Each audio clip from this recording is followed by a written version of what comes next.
Babanla en son ne zaman konuştun? 2 gün, 1 gün, 2 gün.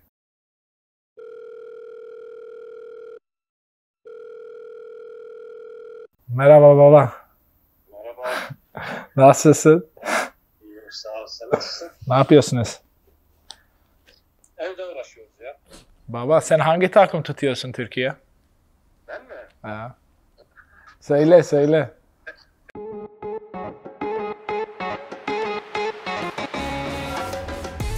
The most question that I get from the Turkish people, where are you from?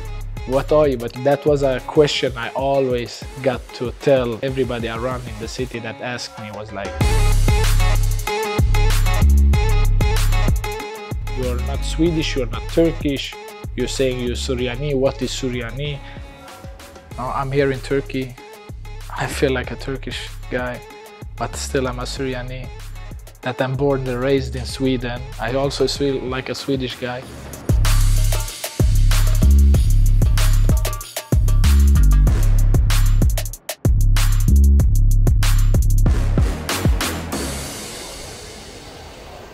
Baban annem falan biliyordunuz mu? Türkçe.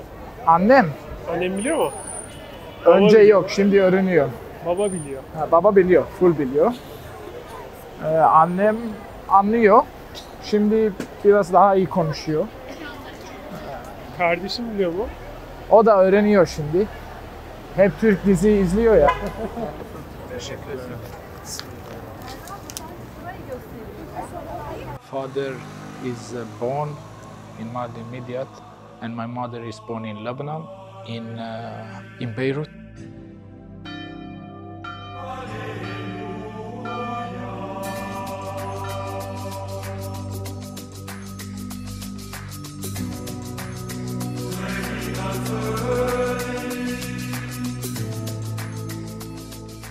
Well, then when my father became around 7-8 years old, they moved from Turkey to Sweden, and my mom at the same age moved from Lebanon to Sweden also. So approximately they moved in the same kind of dates to Sweden, and then they find each other in Sweden and got married and got me, born and raised in Sweden, but still a Süryaniyim, with a lot of different cultures inside of me. Myself and my siblings, born and raised, all of us in Sweden. So we have a lot of different sides in our body, but our region is Süryaniyim.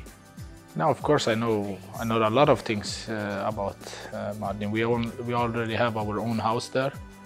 It's my father's and my grandfather's. Since many years back in the history, we still have it with all of the rest of the family, the big family of Durmaz. We still have that one, and we still have our connections. Yeah, of course, they're always calling my father. Obviously, they don't speak English with my father, they speak Turkish, so they're always saying to my father, senin oğlun ne zaman gelecek Midyat'a? But hopefully, and he's always on me, like, when we gonna go, when you gonna go, I need to come with you, because he doesn't go there so often also, so he want to be with me when we go there. So soon, hopefully, when we have some days off, we will go there. Now, I'm here in Turkey. I feel like a Turkish guy, but still I'm a Süryaniyim. That I'm born and raised in Sweden, I also feel like a Swedish guy. This is who I am. This is me. You have to accept it, because this is Jimmy.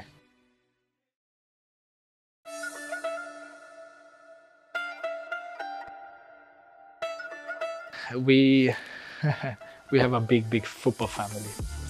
First of all, how I got interested by football was basically my father was an ex-goalkeeper in Sweden, not in the highest leagues, but he was a good goalkeeper.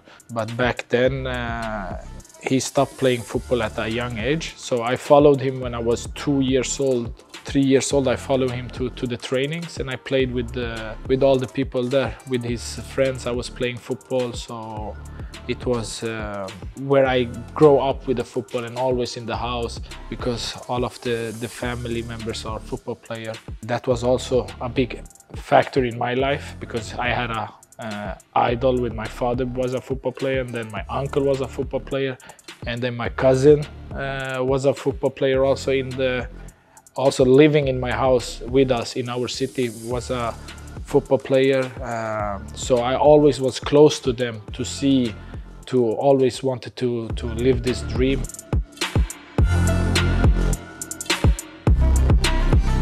The thing with my mentality is that since I was a small kid, because I was a very small kid when I was young, and everybody told me it's not possible for you to play football. You will never succeed. You're very good, you're talent, but you're too skinny, you're too small, you don't have the power for it. Do something else. And since I was like 10 years old, we are talking 10 years old, and people were saying this to me. Coaches, the kids of the other parents, the people around me, even the people from the family said this. If I see something that I'm suffering,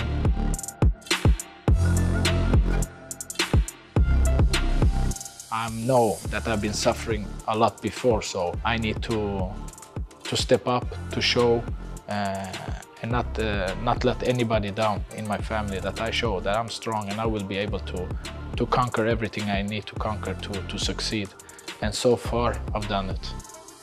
And that's my mentality. I will always succeed. Ne geldi? 2-2. Remzi Başkan öğrendi bana. O İstanbul şampiyon, sonra Jimmy şampiyon oldu. Allah, dur biraz çift gelsin ya. Şuradaydım, 6. Çift. İki tane de fazladan bıraktı. Geçmiş olsun.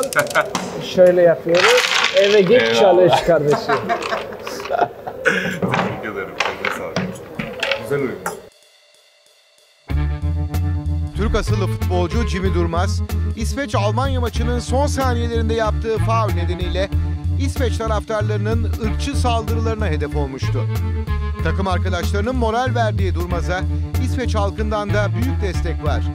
Jimmy Durmaz için Stockholm'da düzenlenen gösteriye 2000 kişi katıldı. Yeah, obviously 2018 was a big experience for me in the national team. What happened in the World Cup with the game against Germany, when I made and obviously we were playing against Germany, which is one of the best teams in the world, with the best players in the world, and free kick, and then they scored in the last seconds, and I made our national team lose. Obviously, I was very, very disappointed. I was the most disappointed guy in the world right then. Like the moment, you know, football is all about not even seconds. In 1 second, you have to take 1,000 decisions. So at that specific moment, in my head, it was that don't let him cross the ball. Try to block and take the ball.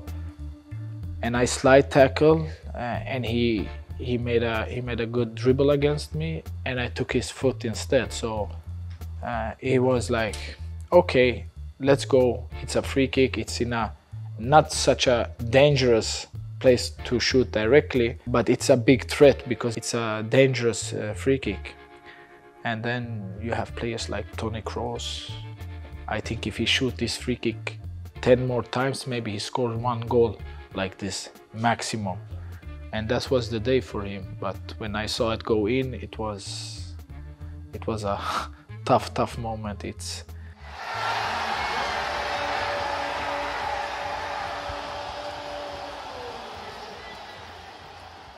Like when I turn, when I see the ball goes into the net, and I know it's about 2-3 seconds and then the game is finished. It was hard. It was hard, especially disappointing my teammates. That was what I was thinking of. Only my team, not the people around me, because those are just flies. They just come and they go. But the team that we created over there, the disappointed that was back then that was why I was disappointed, because we lost the game. I know what's gonna happen, and I know it's gonna be a tough day now. And then what happened after was like, everybody knows it more or less, but about the racism, about the threats for me, for my kids, for my wife, for my mom, for my dad. Everybody around me got threatened, and obviously in the social medias, and they abused everything around me. Obviously it was a hard time, I'm not gonna deny that. But as I said, back then I was used to it, because we always got it when we were young until today. It still comes. Obviously the support I got, the love I got from not only the football people, there were people that didn't even know football that gave me so much love. The politician, people in Sweden, everything in Sweden was those days about me and supporting me and the team, because it was such a big thing, and obviously it touched my heart.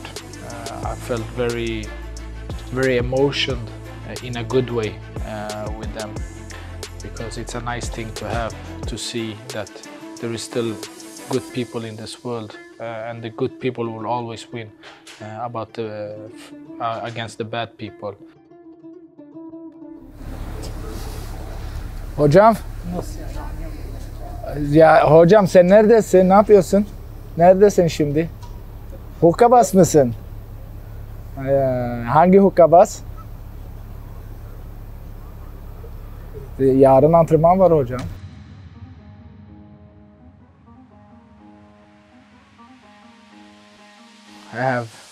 I'm 33 years old now and starting to think, it's coming to an end. Every football player have an end of his career. You cannot play all your life. I wish I could play all my life. Maybe I can go out to the streets and play, but one day it will end. When, I don't know, if it's 2 years, 3 years, 4 years, 5 years, I don't know. But how I feel now, I could play easily for four more years. But I don't know what happened tomorrow. I can have a big injury tomorrow, and you never know with football.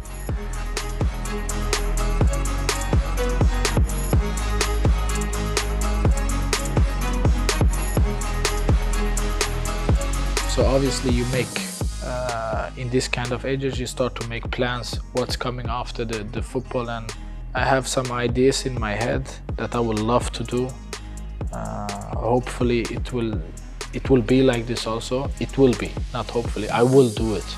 I will never quit football. Football have to quit me. I will never be able to leave the football like this.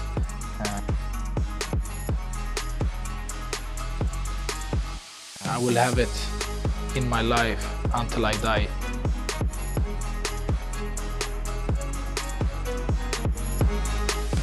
It's in me, if it's in my kids, it will always be football in my life until the day I go to sleep.